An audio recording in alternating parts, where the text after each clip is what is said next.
Ito na, best portfolio goes to Giselle Rivera!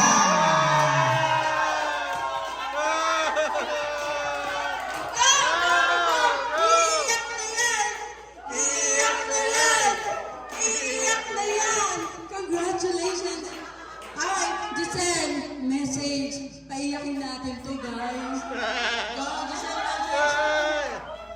Hindi ko kasi po talaga first, yung sincere talks pa lang po, tapos first night po ng orientation is, ano po, parang, ayoko na tumuloy, sabi kong ganyan. Nanghihirap kasi wala po talaga akong idea.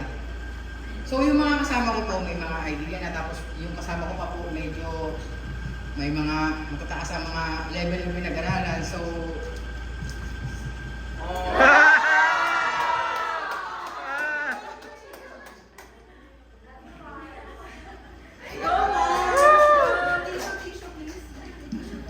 so feeling ko, sa laki kong to, nalilitan ako sa sarili ko. So,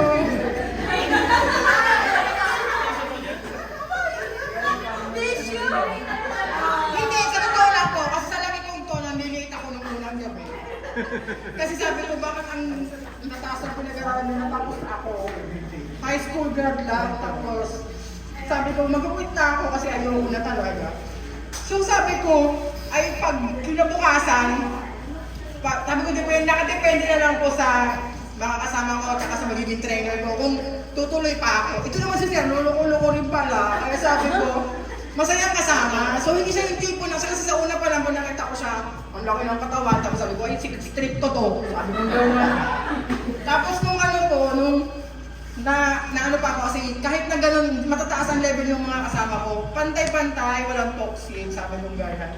So na-enjoy ko po yun, 1, 2 araw, 3 araw. Tapos nagtataka yung mga anak ko, Mama, bakit excited kang pumasok? Sabi na, hindi kasi sabi ko parang pagdating doon sa fine, sabi ko, bakit parang ang gaan? Yung tipong katapat mo lahat, tapos pantay-pantay, diba? Tapos ang saya-saya po. Tapos, yes! Gusto ko na mag-quit, kausap ko yung kumare ko, ayoko na Mar, sabi ko, di ko kaya to. Tapos sabi nung kumare ko, wag naman kasi siya nga daw wala siyang makakasama. So, sa akin naman, gusto ko na talaga mag-quit kasi lalo na sabi niya siya mag-report daw. Ayoko ko talagang mag-report. Natotoo lang. Pag sulatin niyo na ako ng mahabang pasensya, kasi mahaba ng pasensya niyo, wag lang ako magre-report, sabi ko gano'n.